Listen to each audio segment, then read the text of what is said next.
انسانی جسم اپنی ضرورت کے مطابق خود کولیسٹرول بناتا ہے، مگر کولیسٹرول ہماری غذائی اشیاء میں بھی پایا جاتا ہے۔ کولیسٹرول ہمارے خون میں چھوٹے چھوٹے بنڈلز کی شکل میں حرکت کرتے رہتے ہیں۔ ان بنڈلز کو لیپوپروٹینز کہتے ہیں۔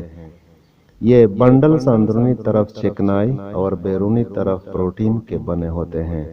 یہ لیپوپروٹین دو قسم کی ہوتی ہیں: ایل ڈی ایل یعنی لو ڈینسٹی لیپوپروٹین اور ایچ ڈی ایل یعنی ہائی ڈینسٹی لیپوپروٹینز۔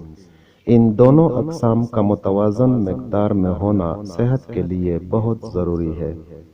یہ دونوں اقسام کی لیپوپروٹینز کولیسٹرول کو لے کر خون میں گردش کرتی رہتی ہیں۔ ایچ ڈی ایل کو اچھا کولیسٹرول کہتے ہیں۔ یہ جسم کے تمام حصوں سے کولیسٹرول کو واپس جگر کی جانب لے کر جاتا ہے اور جگر سے یہ فضلے کے ساتھ جسم سے باہر خارج کر دیا جاتا ہے۔ اس کا مطلب یہ ہوا کہ جتنا ایچ ڈی ایل کا لیول جسم میں زیادہ ہوگا، اتنا ہی دل کی بیماری ہونے کا خطرہ کم ہوگا۔ ایل ڈی ایل کو صحت کے لیے نامناسب یعنی خراب کولیسٹرول کہتے ہیں۔ اگر خون میں اس کی مقدار زیادہ ہو جائے تو یہ آرٹریز کی دیواروں میں جمنے لگتا ہے، جس کا مطلب یہ ہوا کہ اس کی زیادہ مقدار دل کی بیماریوں کا سبب بنتی ہے۔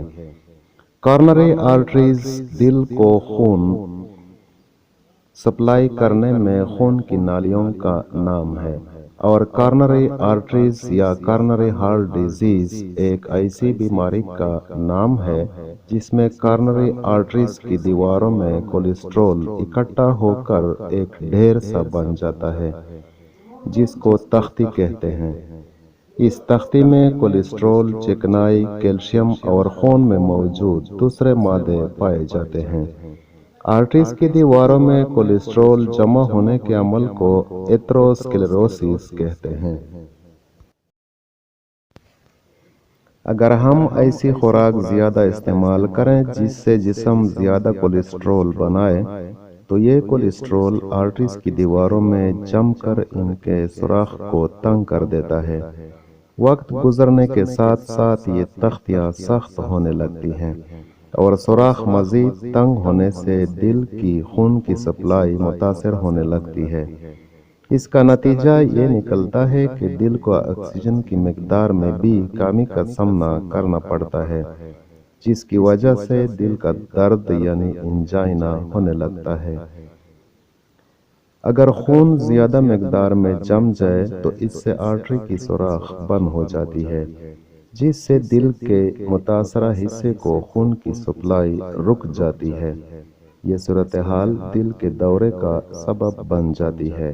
اگر خون کی سپلائی جلد بحال نہ ہو سکے تو دل کا متاثرہ حصہ مرنے لگتا ہے۔ اس کنڈیشن کو ہارٹ اٹیک کہتے ہیں۔ اگر اس عمل کے دوران خون کی بڑی آرٹری بند ہو جائے تو انسان کی موت ہارٹ اٹیک کی وجہ سے ہو سکتی ہے۔ یہ حالت صرف اس صورت میں ہی پیش آتی ہے جب انسان مرغن غذاؤں کا زیادہ استعمال کرتا ہے اور خون میں کولیسٹرول کی مقدار نارمل سے زیادہ ہو۔ انسان کے خون میں کولیسٹرول کی مقدار 200 ملی گرام فی 100 ملی لیٹر بلڈ سے زیادہ نہیں ہونی چاہیے، کیونکہ اگر یہ مقدار 240 تک ہو جائے تو دل کی بیماری کا امکان بڑھ جاتا ہے۔ 240 سے بڑھ جائے تو یہ خطرہ کئی گنا بڑھ جاتا ہے۔ اس لیے یہ بات یاد رکھیں کہ خون میں کولیسٹرول کی مقدار زیادہ نہ ہونے پائے۔ جانوروں کی چربی ٹرائیگلیسرائڈز کا پیچیدہ مرکب ہے، جس میں فاسفولیپڈز اور کولیسٹرول کے مالیکیول دونوں کی کم مقدار ہوتی ہے، جس سے تمام جانوروں اور انسانوں کے خلیے بنتے ہیں۔ چونکہ تمام جانوروں کے خلیے کولیسٹرول تیار کرتے ہیں، اس لیے جانوروں پر مبنی تمام غذائیں مختلف مقداروں میں کولیسٹرول پر مشتمل ہوتی ہیں۔ کولیسٹرول کے بڑے غذائی ذرائع میں سرخ گوشت، انڈے کی زردی اور پورے انڈے، جگر، گردے، مچھلی کا تیل اور مکھن شامل ہیں۔ انسانی ماں کے دودھ میں بھی کولیسٹرول کی کافی مقدار ہوتی ہے۔ خون میں کولیسٹرول کی مقدار نارمل رکھنے اور دل کی بیماریوں سے بچاؤ کے لیے ان باتوں پر ہمیشہ عمل کریں۔ ایسی غذا استعمال کریں جس میں کولیسٹرول کی مقدار کم سے کم ہو۔ اپنے کھانوں میں سبزیوں، پھلوں اور فائبر والی غذاؤں کا زیادہ استعمال کریں۔ ایسی غذاؤں کے ذریعے خون میں کولیسٹرول کی مقدار کم کرنے میں مدد ملتی ہے۔ اس سلسلے میں سب سے پہلے اناج اور ان کی بنی ہوئی اشیاء آتی ہیں، یعنی گندم، جو، باجرہ، مکئی وغیرہ کا دلیہ اور آٹا۔ اس سے خاص طور پر LDL کو کم کرنے میں مدد ملتی ہے۔